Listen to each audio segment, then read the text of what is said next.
जी नमस्कार।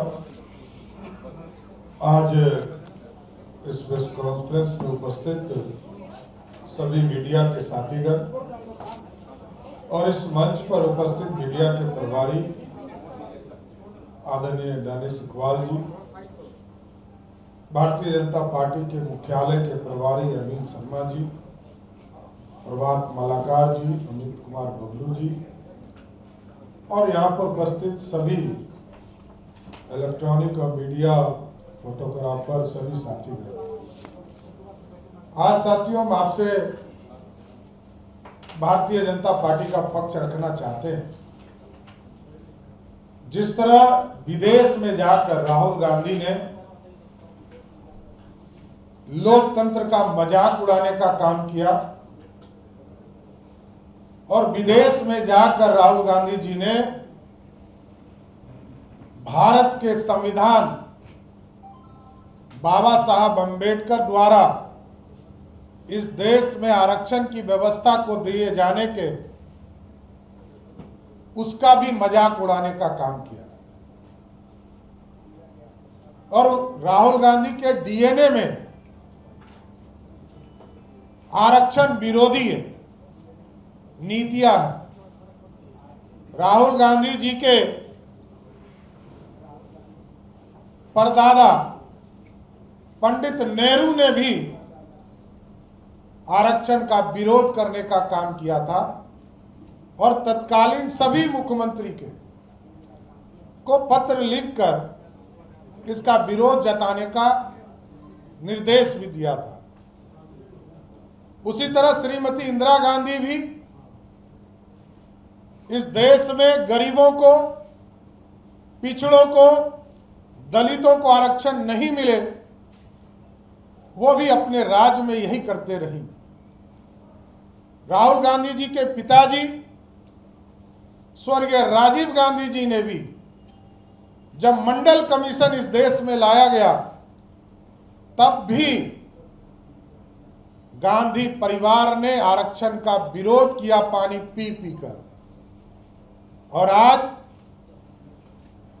आरक्षण विरोधी डीएनए राहुल गांधी का साबित हो गया कि विरोध में जाकर, विदेश में जाकर उन्होंने विरोध करने का काम किया और कहा कि आरक्षण हम समाप्त कर देंगे।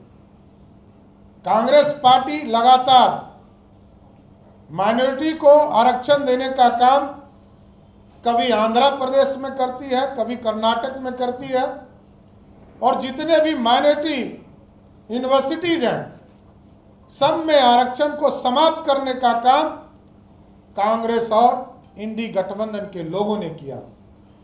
इसलिए पूरी तरह कांग्रेस एक्सपोज भी हो चुका, डिपोज भी हो चुका और देश की जनता ने सही फैसला लिया कि फिर से नरेंद्र मोदी की सरकार बनाया। जो नरेंद्र मोदी जी लगातार ये गारंटी के साथ 2014 से कह रहे हैं कि इस देश में जब तक नरेंद्र मोदी की सरकार है आरक्षण को कोई छू नहीं सकता है। और ये हमारा इतिहास कहता है। जब स्वर्गीय कर्पूरी ठाकुर, भारत रत्न कर्पूरी ठाकुर जी को बिहार में मुख्यमंत्री बने तब भी बिहार में पहली बार अति पिछड़ों को आरक्षण जनसंघ के सहयोग के साथियों के सहयोग से मिला। और देश में भी जब मंडल कमीशन को लाया गया, जो श्रीमती इंदिरा गांधी ने ठंडे बस्ते में डालने का काम किया था, जब देश में बीपी सिंह जी देश के प्रधानमंत्री हुए तो सरदे अटल बिहारी वाजपेयी जी और लाल कृष्ण आडवाणी जी ने समर्थन देकर 84 सांसदों का समर्थन देकर आरक्षण की व्यवस्था किया।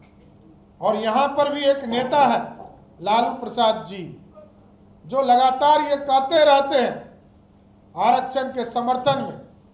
वो आजकल लालू प्रसाद जी वही राहुल गांधी के गोद में खेल रहे हैं, जिस राहुल गांधी ने उनका पूरा जीवन, राजनीतिक जीवन, एक मुखिया बनने लायक भी नहीं छोड़ा।